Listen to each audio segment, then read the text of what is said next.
Recorded Books presents The Last Goodnight by Kat Martin. Narrated by James Mcadams. Chapter 1. Kade Logan stood on the bank, watching the sheriff and his deputies haul the mud-covered vehicle out of the lake. The cane groaned as the auto tilted upward, the rear end lifting into the air, the front wheels dragging across the spongy earth. Brackish lake water poured out through the open windows, along with weeds and silt. Even a few silverfish had made the car their home. For 8 long years, Kade had been haunted by the mystery of what had happened to the dark green Subaru Forester that had belonged to his dead wife. Oh, he knew where Heather was. In a grave in the old hillside cemetery in Coffee Springs, the small town closest to the ranch. Her body had been found in a shallow depression up in the hills at the base of the mountains outside Denver. Heather had been beaten and strangled. Any signs of rape had faded as her body decayed, but as beautiful as she was, Kade was sure sex had been involved. Her killer had never been caught. "You okay?" Sam Bridger, Kade's best friend, stood beside him. A tall, blond man Kade had known for years. Kade had been too lost in thought to hear him approach. "She's been dead 8 years, Sam, so yeah, I'm okay." But the rage he felt had never lessened. It should have. At the time of her death, their marriage was already on the rocks. The second time Kade had caught Heather cheating, he had filed for divorce. "Maybe they'll find something in the car that'll give them a reason to reopen the case," Sam said. Maybe. Kade hoped so. He wanted Heather's killer to be found and punished. No matter how things had turned out between them, he owed her that much.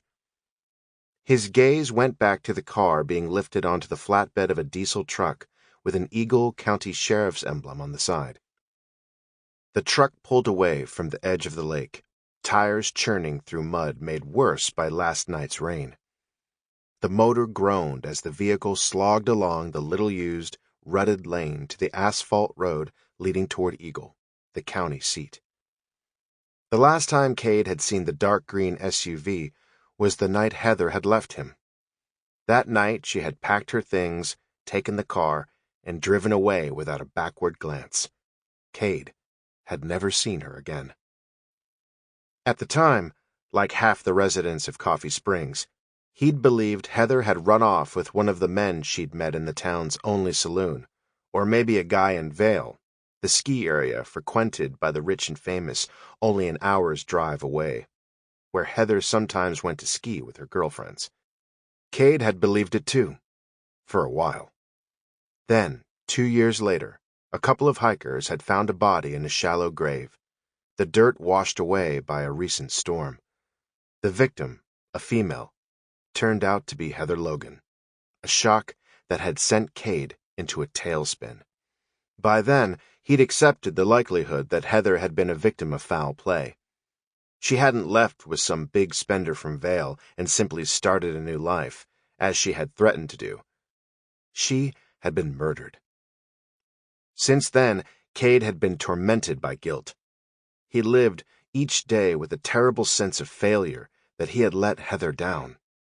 At the very least, he should have found the man responsible for her death, and made the bastard pay. "I've seen enough," Kade said. "I'm heading back to the ranch." "That's it?" Sam asked, a blonde eyebrow edging up. Sam and Kade had gone to school together, worked side by side during the summers when they were kids. Sam knew Kade well enough to know it was far from over. Kade thought of Heather and felt the old rage burn through him. Over? Not by a long shot. He started striding away, the bottom of his brown, oiled canvas duster kicking up behind the heels of his muddy cowboy boots. "What are you going to do?" Sam asked, falling in beside him, matching him stride for stride. "First, I want to see what the forensic experts find in the car. Then, I'm heading into Denver." Sample complete. Ready to continue?